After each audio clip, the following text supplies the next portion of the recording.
A smile is something special, a ribbon is something rare. So I'll be special and I'll be rare with a smile and a ribbon in my hair. You should all know that song by now. Welcome to 24K Movies, TV shows, and video game reviews. Our viewpoint is never sponsored, never paid for. We give you the truth. If it's awesome, we give it to you. If it sucks, we let you know. Ladies and gentlemen, from a cinephile to a cinephile, from movie lovers, television lovers, video game lovers, music lovers, to you, welcome to 24K. If you don't know what I'm talking about, that iconic song that will forever be drilled into people's head is the new intro to the new TV series, Welcome to Derry. That is correct. Welcome to Derry. And we just wrapped episode 8. Oh my God. Forgive the language. This show is fucking awesome. This is television. This is what TV should be. This is what a project should be that delivered on its promise. You said you were going to give us up Pennywise in a way we've never seen him, which people always say and never deliver. This one 100% delivered. You saw my first 3-episode video that I did. Now we're at the end and we just got the finale. Spoilers. If you are here and you have not watched the season finale, you can turn away in 5, 4, 3, 2, 1, 0. You've been warned. Oh my God. I don't think I've ever seen a season finale on any TV show that started at a fucking 9. It started at a 9. I'm like, where does it go from here? It literally picks right up where the Black Spot episode 7 left off, and it's full run. It is full run to the end of the show. It calms down at the end of the show, but when it starts running, and it goes and goes and goes. Whoo! The first 5 minutes of the season finale was, I can sit there and say they stole from Stephen King and Carrie, but Stephen King is the author of this material. So there you go. Yes, a kind of prom gymnasium scene where somebody shows up and massacres friggin' everybody. I had Carrie feelings. And this is the thing that this series does in spades. It's giving you a Stephen King cinematic universe where everything is connected. If you've watched the television show, what is the name of that damn show? Give me 1 second. Castle Rock. Big shout out to the nightmare creature. I went looking for it. Castle Rock. Castle Rock is another Stephen King story where he draws in a lot of his stories and connects them together, including the Shawshank Redemption and the Big Bad Evil and Derry and Pennywise, and it's all in there. The crazy part is this show, Welcome to Derry, did it so much better.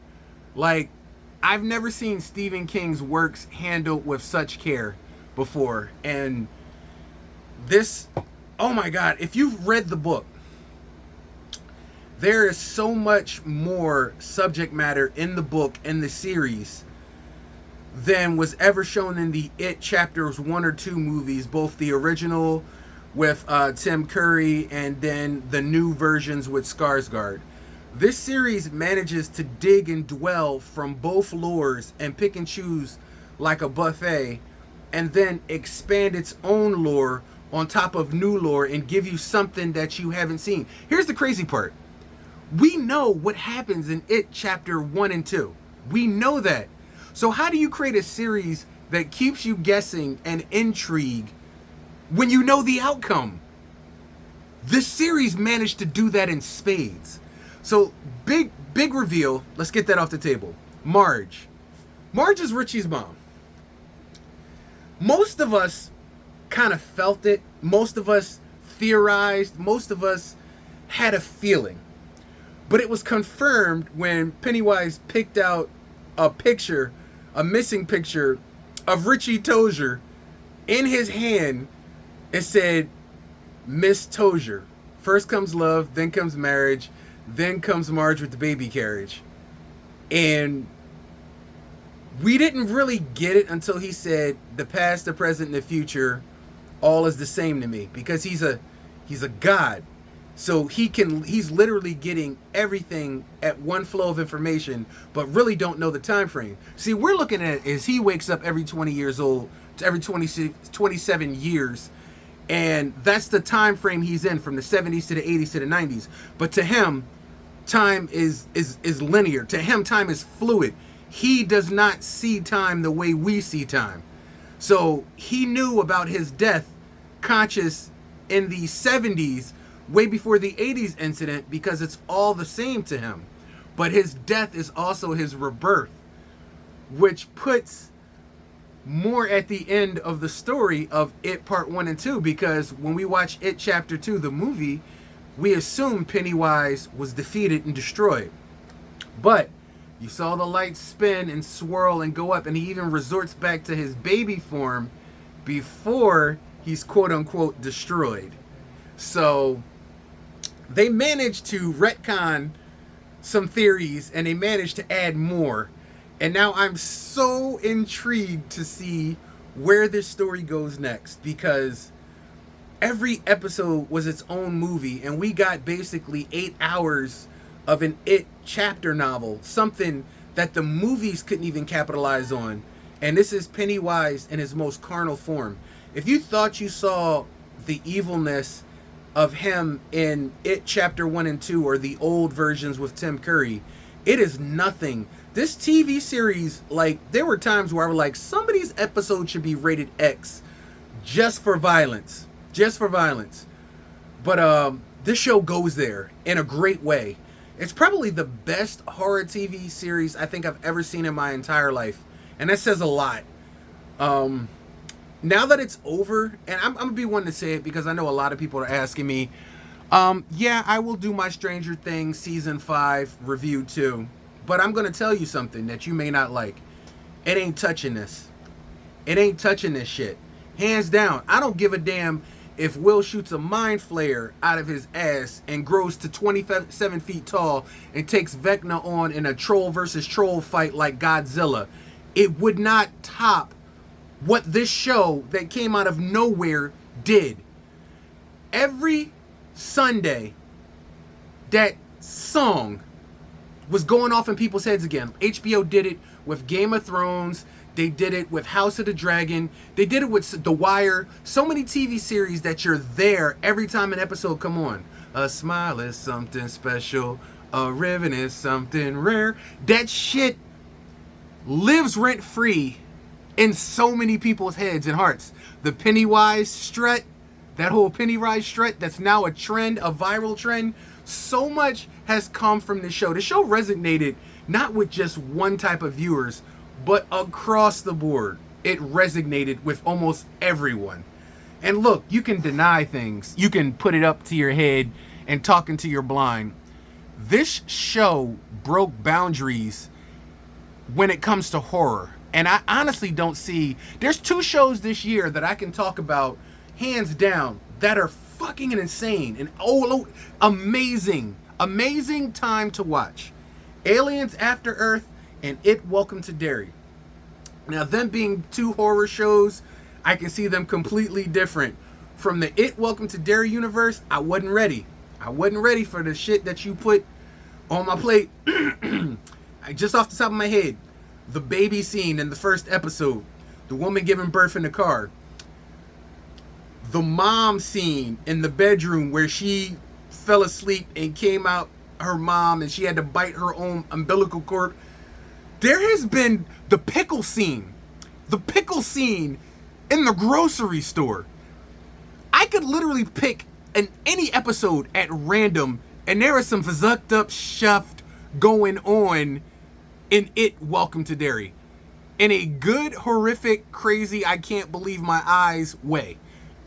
First of all, let's talk about this, because there should be an award for Moment of the Year in an outstanding TV series. Richie. Oh my God. Such an emotional arc from episode 7 to episode 8.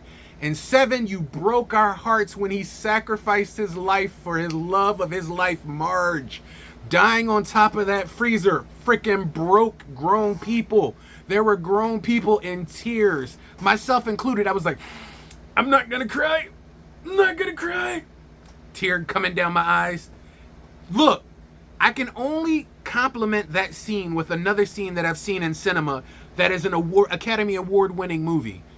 Titanic. With Rose and Jack on the door scene. Him sacrificing his life to save her. And talking to her in his final moments. It is almost verbatim the exact same feeling that this tiny little child has such acting range to make grown people cry in an It Welcome to Derry scene. And here's his real name right here if you want to tell the audience. I can't see that. And then, after giving us the dramatic death of Richie, having him brought back in a moment, which I'm going to go ahead and say it. Now, there is a name and there is a symbol that is known if you read the books of It Welcome to Derry. There is a name, Maturin. If you know the name, Maturin, you understand what it is. And there's not too many things that Pennywise fears. Maturin is one of them. If you notice, it's represented by a turtle god, which throughout the series, you've seen it on bracelets, you've seen it on hair clips, you've seen it on icons, you've seen it, the shard was buried inside of a turtle shell, led to them in the black spot incident by a native, which I believe is the embodiment of Maturin, because she led Dick Halloran, which, let's not shine over The Shining himself. Dick Halloran from The Shining, we get a backstory and a prequel. Like, look, if you did a spinoff for a prequel series just with Dick Halloran before The Shining, going to The Shining, I'm on board. I am on board with it. I hear there's talk about it already. You got my vote. Make that Shining prequel. Dick Halloran in this movie, it's amazing that they found somebody that looks like a young actor from him, period. But to give a character that we're briefly acquainted with in The Shining such a major beginning and backstory is amazing to me. And if you remember, he was literally, once Pennywise opened the box in his mind, he's literally been useless. But it was the Native American woman who gave him the bones crushed up from Maturin. She says the name. It's canon. She says the name. It's canon in the books. If you know in the books, you understand Maturin. But she says it. And when she gives it to him, it gives him the power not only to see bad spirits, but good spirits as well. And there is this Native American spirit. And we've seen something that we've almost never seen in It Welcome to Derry. We see a ghost that is good, positive, a positive spirit. We rarely encounter that in the It lore at all. But there is a scene at the very end where the Losers Club don't have enough strength to press the shard into the ground. And in the last moments, Maturin appears in the form of that same Native American lady with the wolf on her head. And she has Richie with her. And he runs by Pennywise, gives him the finger, and helps them put the shard in there. Now here's the crazy part. Dick Halloran can see Richie. Pennywise can see Richie. The children can feel him, but they don't see him. They say afterwards when they're sitting down, it felt like somebody else was with us. I felt hands. They didn't see Richie, they felt him. But there were people on that level that felt Richie. And then there were people that saw him. What made that possible? What power made that possible? And also gave Dick Hallorann his ability back to stand. Another Stephen King movie, The Stand. But there's so much going on in that scene. A lot of it is missed on people when what's happening there. First of all, let's talk about Pennywise. Pennywise is a god. Don't forget that. His power. Absolute. He's a god. Don't forget that. Dick Hallorann is able to use his shining to trap Pennywise in a vision. Something that Pennywise didn't even know was possible. That's the crazy part, because he kept saying, I'm not Bob. I'm the eater of worlds. I'm the eater. See, when you get eater of worlds, and he even tells you, I'm a god, I'm an eater of worlds, he was trying to figure out what the hell is going on. Like, what has the power to do this to him? It was Dick Hallorann high off that maturin bone that was ground up in that drink that he drank. Think about the power Dick Hallorann has in this moment. He has the power not only to trap Pennywise in his own mind, but to physically stop him in real life. Because Pennywise was getting ready to eat Marge. Dick stopped him, froze him right in that moment, and then encapsulated him in an illusion in his own mind. Think of the power it takes to do that to Pennywise. Remember, the first time Dick went into Pennywise's mind, he had no power and almost lost his life. And then Pennywise was so strong, he opened the box in Dick Hallorann's mind. But something gave Dick so much power, that he was able to control Pennywise, hold him physically, both in the dream state and in real life. Nobody has ever been able to do that to Pennywise. And I would love for the second season, because I hear they're renewed for season 2 and season 3, and why not?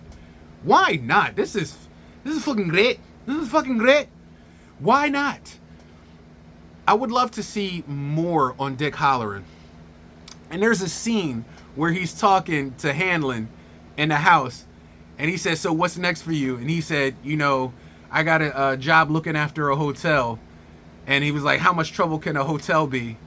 And that is a big nod, because if you have not seen The Shining, both the TV series or the movie, my friends, you guys are missing out on another part of the story. Because with Doctor Strange now being a part of the universe, we now have what happened to Dick before, what happened to Dick during The Shining, and what happened to Dick after The Shining. We have almost a complete picture of him, but I would love to see so much more. Like, what does he do now that the box trick is off the table? Like, what does he do now that he has this power, that he can see good spirits as well as bad spirits? Like, he's now in control. He was out of control. Now he's in control. And Pennywise makes no mention of any of this in any of the It movies. And that's the greatest part about this. You're able to change and write a different narrative, not affecting the movies, but now you have the ability to go beyond the movies if you needed to give us a true end to Pennywise. But he is a god. He is a god.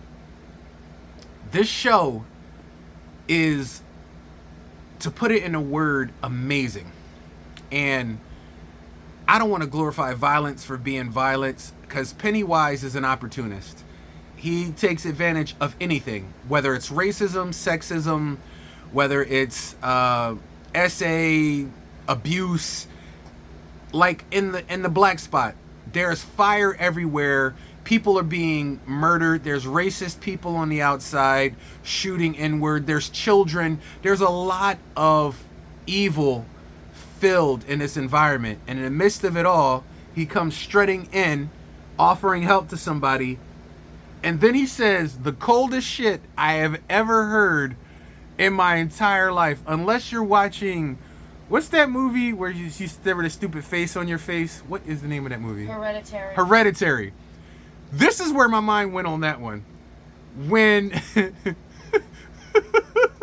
when she turned around and saw the woman Pennywise ate this woman's face like an apple. Like he was down to the core, and then he gonna look up at her and was like, what?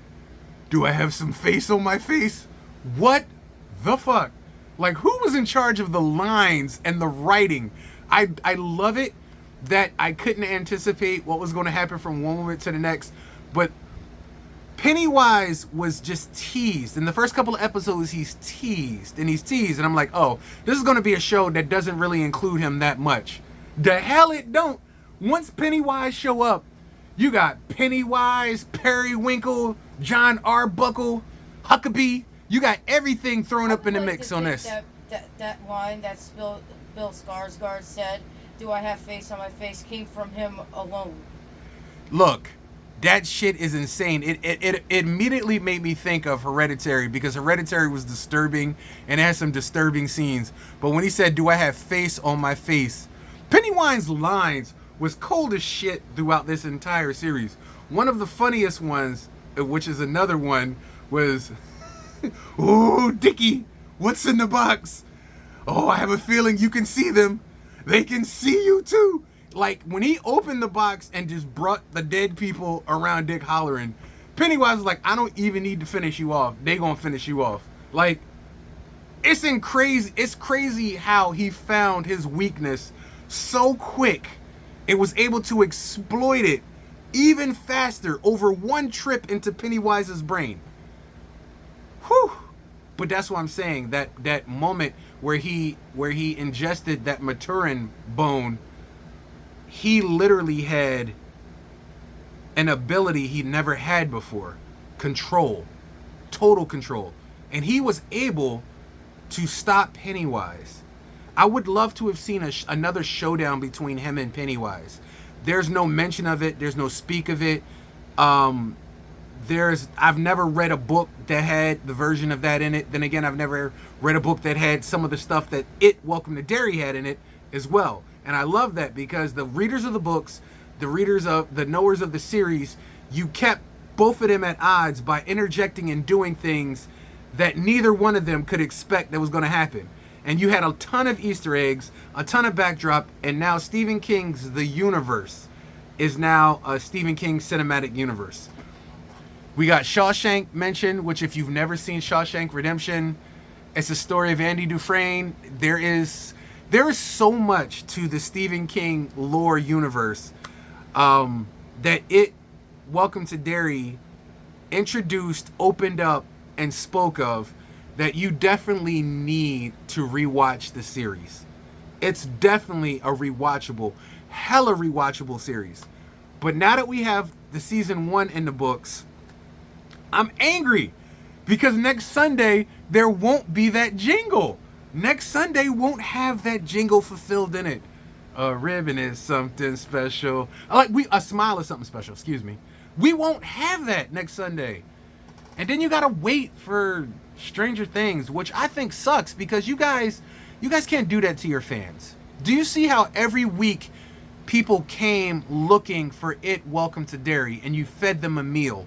This is the way it should go. You shouldn't have to give somebody 4 episodes and then in a month give them 4 more episodes and then 2 episodes and then 3 episodes, because you want to string people along, because you want them to subscribe to your platform and stay subscribed to your platform, so you're going to hold them hostage. The only thing you cease to do is screw over the message that you don't care about your viewers. Period. And that's the problem. You're losing the audience. You made them wait 27 years for chapter 5, and now you're like, well, there's a part 1, there's a part 2, part 3, there's another one coming out in the movies, and then after that you got another one. Why would you do that to your audience? You think they don't like Stranger Things? You think they're not here to watch Stranger Things? And I think it's going to hurt a little bit more that sandwiched in between Welcome to Derry is Stranger Things Chapter 1 and Chapter 2. And in between that, you have Welcome to Derry. Because for all intents and purposes, whatever you could have brought to the table would have been a huge emotional event. But now that you separated the event, people went through Welcome to Derry. The question is, how are you going to top what you've already filmed? You can't. And people are still going to watch it, and the Nightmare Creature still wants to see how it goes, and I'll see how it ends. But to be quite honest, I don't see it topping It Welcome to Derry. There are very few TV series that I think can come close to what It Welcome to Derry accomplished. You have a bunch of new horror series coming out and TV shows coming out, but it's very close to a perfect show. Very close. Damn close to a perfect show. I never in my entire life wanted to root for the bad guy Pennywise to eat James Remar. Like, I wanted that to happen. When it happened, I wasn't sad. I was happy. Matter of fact, I wanted him to eat all the military people at that point because it was a stupid idea for you to try to control Pennywise. You can't control a god. He's chaos. You can't control that. And the stupid fact that you wanted to take him out of Derry and release him on the world to bring back control to the world. What? I'm in the minds that maybe Pennywise was controlling them all along, because that is the dumbest outcome I've ever seen in my entire life. I think he manipulated them into letting him out. That's what he was doing. Because I don't see an end game in which everyone dies. And you're like, oh, we'll sacrifice some of them, but most of them will live. No, they won't. Do you see in one day, Pennywise took hold of almost your entire town? Damn that, he did. And then Pied Pipered all your children out in the deadlights. One day. Not 10%, not 5%, not for the better good. Now imagine that on a worldly scale. You dumb idiots. So, yeah. I'm kind of glad that he got his face chewed off. I wish they would have showed it, but I'm glad he got his face chewed off. And I will say, the ending was satisfying. They left an open book for more, and the Beverly Marsh thing at the end. Oh my God! Like that brought it back, man. That tie-in to actually have that actress and Mrs. Kirsch, the actress, which, on a sad note, the actress who played her, her final scene was her final scene because she passed away shortly after the premiere, the season finale premiere of Welcome to Derry. Mrs. Kirsch, the actress, who had did a phenomenal job in the It Chapter 1 and 2 movies and now in Derry, she passed on, which she was the older version of Periwinkle. We got introduced to the younger version of her. But that was sad. That was sad that death had to be incurred for the role, because now we don't get her. Now it has to be another actress, or it has to be CG. And I know they weren't finished with that part of Periwinkle. And it's a bittersweet, because now you have to figure out a way around that, or shoot with dark or CG. And it's a sombering note to end the season on, that we lost someone. And the entire series is an emotional roller coaster, up and down, heartbreak, smiles, frowns, and then we've come to the end, and that's the sad part. We're at the end. Season 1 is done, and now we have to wait for season 2, and that's always the worst. It's always the worst pain, having to wait for season 2, but we do have season 1 to watch, and I will rewatch it again. And now that all the episodes are out, I get to binge watch and have a Thanksgiving meal of It Welcome to Derry, and find things that I didn't see. But now we know definitively that Pennywise does not choose children at random.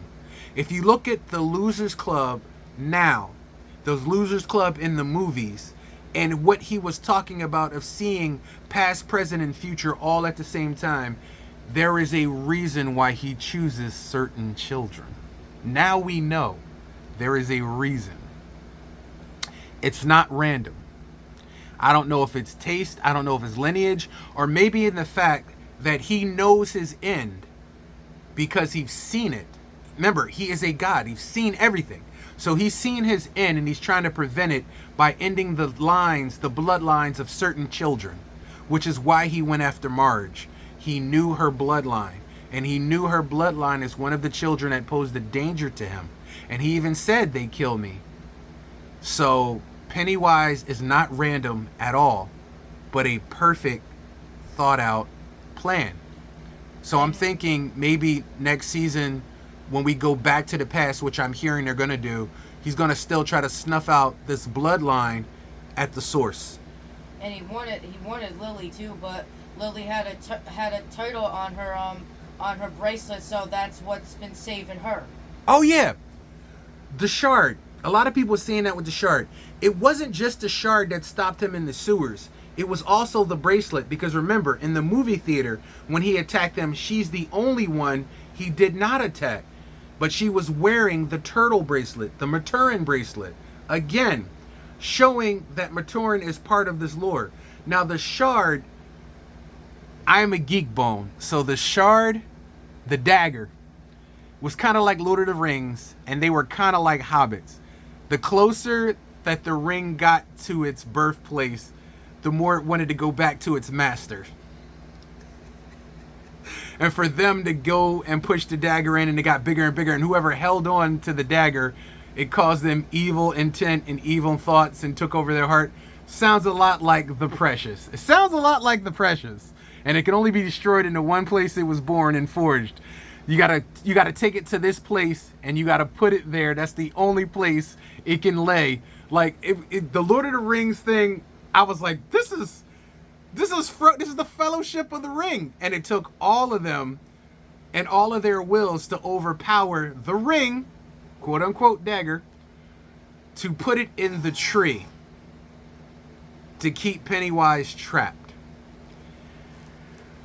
Oh my God. The show is fucking awesome. Don't even wait for my rating. The show is triple platinum. This is a triple platinum rating if ever I saw one. The show is amazing. Like it, watch it, own it, download it. I hear it's on Blu-ray in like May, which is in like 5 or 6 months if we live that long. Look, y'all, I'm not going to tell you too many series is worth the watch. Welcome to Derry is absolutely, positively, with no equivocations, worth the watch. If you are a horror fan, you need to watch it. If you're a Stephen King fan, you need to watch it. If you are a fan of killer clowns, you need to watch it. If you are a fan of horror, you need to watch it. If you are a fan of disturbing scenes and troubling imagery, you need to watch it. If you are a fan of movies and television shows that you just want to binge watch and jump into, you now can. Please go and watch it. Welcome to Derry, Season 1, Chapter 1. And if you're a fan of blood, guts, and gore, this is up your alley too. This show should be rated X for gore. For gore, blood, there is just outright moments where you're just like, ugh, ooh, yeah. So Welcome to Derry. Have you guys watched it? Hope you guys watch it. It is absolutely amazing. Skarsgård, you are now baked in eternal glory, sir, as a master of horror. And you make Tim Curry very proud of you being Pennywise. I know that. You've made it, sir, when your face becomes the next Halloween mask. Pennywise is the next Halloween mask. And let me tell you something. The lines, the delivery, he is fucking frightening. If you want to know why so many people have a fear of clowns, Pennywise is the reason why so many people have a fear of clowns. He is just terrifying. Look, no disrespect to Art, no disrespect to Jumbo, no disrespect to any other killer clown that has come across the medium, with the exception of me being a young person and watching Poltergeist and watching a clown wrap his hand around a kid's throat and yank him under bed, which was terrifying for another reason. This clown, Pennywise, Bob, he is the stuff of nightmares. And if you don't know why, watch episode 1. Episode 1 is enough to tank you on the show of where you're at. If you don't know what show you're watching, you're going to know within the first 5 minutes of the show. Even before the jingle and the intro come on. You're going to find out where you are. You're going to know where you are, because this show hits and runs. and it keeps it. Like, my biggest pet peeve is people sitting down talking about Edna's peach tea in a moment where so much dangerous shit is happening. It has maybe 1 or 2 scenes throughout the 8 hours of the runtime of this show where that happens. Everything else is non-stop fear, and it wants you to feel the fear of the characters because they don't get a rest, you don't get a rest, and then you get this off-putting, childish, angelic jingle that turns on in the beginning. A smile is something special, a ribbon is something rare, and you're just like, what is this? What is this childish jingle I'm listening to, knowing that I'm about to watch this horrific shit? And it's a total mind fuck, and I love it. This should be the standard for television from now on. This is the standard. Bring your A game is written across it. Welcome to Derry. And thank you, HBO Max, for making it. Whew. Thank you, guys. This review was a lot longer than I expected to. I expected to do 5-10 minutes, but it went where it went. You needed to know what you needed to know. And ladies and gentlemen, we got to go. But you need to watch and enjoy the show. Welcome to Derry. A platinum series, in the words of Jeremy Johns, is awesome-tacular. Go watch it.